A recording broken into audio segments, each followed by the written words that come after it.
How's it going, guys? Jack here from Team 3 Best Spuds for the Mongol Rally 2021. I'm going to give you a quick walk around tour of our Nissan Micra and what we've done to it so far, and a few ideas of what we're going to do just to make it ready for the Mongol Rally next year. As you can see, obviously it's a fan favourite. It's a Nissan Micra. There was a toss-up between a Toyota Starlet or a Toyota Yaris. In the end we went with the Micra for the reason, one, it was definitely cheaper than the Yaris and the Starlet. Personally, I think there's a bit more comfort in them, and as well, they're reliable as anything. Probably as reliable as a Toyota Starlet as well, but this just worked out a bit cheaper. This particular one that we ended up getting is a Micra bought in the year 2000 by a lovely old lady, and in 2020, when she was 92 years old, she decided she didn't want it anymore. So we picked this up for €300, roughly £260, with 48,000 miles on the clock from brand new. Some of its characteristics are different rear doors based on the trim. There's different colour mirrors on it, and obviously it's got some scratches of when she was in the shopping centre, in the car park, or pulling into her own driveway. Some of the bits that we've done so far, as you notice straight off the bat, is a big light bar fitted to the front of it. We got this light bar on eBay. It was roughly 20 to 30 pounds. Delivery was a couple of days late, so the seller actually refunded me completely for whatever reason, so this ended up being completely free. It's two bolts that went straight down into the bonnet. Our only concern is maybe the German police might not be too happy about having this on the bonnet right here, but look, we can worry about that when we get to it. As a job, it was actually a bit of a task to put that on, because obviously the bonnet's not square and we wanted this to be centre and straight. It was simply two bolts with holes cut in and then placed inside the bonnet. The wire will run down there and be on a switch inside then as well. Also, we added to the side a snorkel onto the car. Again, we've watched a lot of YouTube videos of fellas in the Mongol Rally and seen them going through rivers in different parts of the world. Again, will this be overly essential or necessary? Probably not, but just in case, we have it anyway. This was simply made out of some 2-inch PVC waste pipe that we got from a heating and plumbing store. Obviously you can see the paint job on it is terrible, but it was free. Other than that, we got it coming straight out of the side of the wing, and thanks to Hose Tech in Little in the core providing us with some heat resistant flexi pipe that we managed to fit on there and bring the whole way out the side of the wing here, once we relocated the water bottle right behind the battery there. So that's pretty much that job done for the snorkel. It also adds a bit of a cool sound up there, but it's a bit annoying after driving for a while when you've got this rumbling right above the roof. Next thing we did is we got our roof racks here. Again, these were fairly straightforward roof racks from eBay. I think they were about £40, £50, something like that. Universal roof racks hooked straight onto the side of the car. Our roof cage, lots of options that you can get for roof cages online. This one in particular was an IBC chemical tank cage. We cut it down, put some foam over it so it's not razor sharp around the edge, and screwed that onto a piece of plywood as well. And again, made our own brackets out of some checkered plate to hold that down onto the roof racks. Next as well, to stop the whistling or noise that does come with roof racks, we made a wind deflector for those roof racks.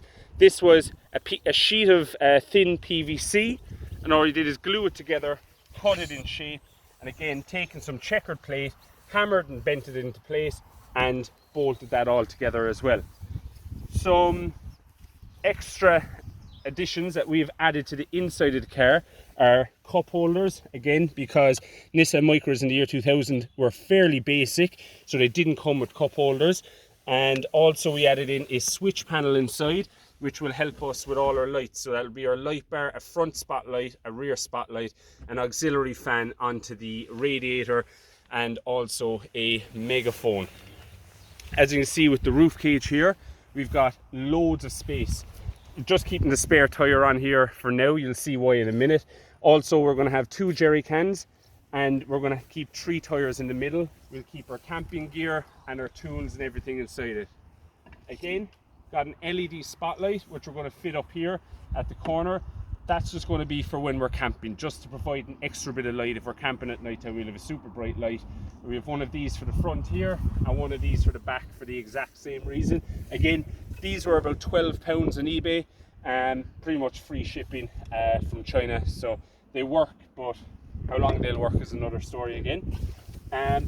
Going on then to the back of the car, what we did with the boot, again, I found a JDM tow hook just in the shed, so I said why not just put it on for the sake of it. And also I have made a kitchenette type thing to fit into the back of our Nissan Micra here. This is for when we are camping, that we can have a bit more comfort with having a fold out table here as well. We got space in there for a gas cooker, got some small space to the side of it for keeping kind of cooking utensils, plates and cups or what have you, and also some space underneath for storing some of the stuff. I cut the parcel tray in half just so we could still keep our speakers in it. So they're the original speakers from the Nissan Micra that have been fitted back into it. So again, we have some bit of music as well. It's going to be a long drive. Doing that drive without music, I think would go a bit insane. Another thing that we had to pick up for the Nissan Micra was a new ECU. To be fair to Nissan, they do have a very good anti-theft system. However, if that anti-theft system goes, you end up with a big expensive paperweight, and if that happens in the desert, it's not ideal. So thanks to Ed and Fusion Motorsports over in Surrey, we got this ECU without the security system on it, so hopefully we shouldn't have that issue. It did happen to me once where the ECU and immobilizer gave up when I was about 20 miles from home, so we had to be trailered home. Thankfully enough, it's not happened since, but just in case, we have peace of mind with a new ECU there as well. That's about kind of what we've done to the car so far, but again, importantly, what we will be adding to the car is, once it has done its MOT, or NCT as it's known as here in Ireland, in January, we'll be adding a 3-inch lift kit to the back of the car. We're going to be using the front springs from a Lexus IS200 that will sit straight into the back and lift that up. When there's 3 of us in it, there's going to be a lot of weight, plus our 2 jerry cans and tyres and all our kit, so that should keep us from scraping. Again, we've got lifting blocks that are going to go into the front, which will lift up the front of the car as well, so it will give us a nice 2.5 to 3-inch lift at the front. Most importantly, that the essential piece of kit that we will be fitting is going to be a sump guard that will protect the engine from any large stones, boulders, or even massive potholes that we might go into along the way.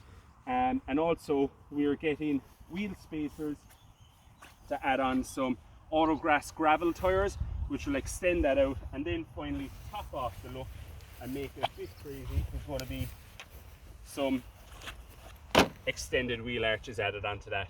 Totally unnecessary and a bit ridiculous, but at the end of the day, if you can't do it on a Mongol Rally car, what are you going to do it on? So guys, thanks very much for watching. That is our Nissan Micra so far, and we hope that you could follow us along the way by looking at Team 3 Best Spuds on Instagram, Facebook, or team3bestspuds.com. Like, share, any support is greatly welcome, and thank you very much, and hope to see you along the way as well if you're doing the Mongol Rally next year.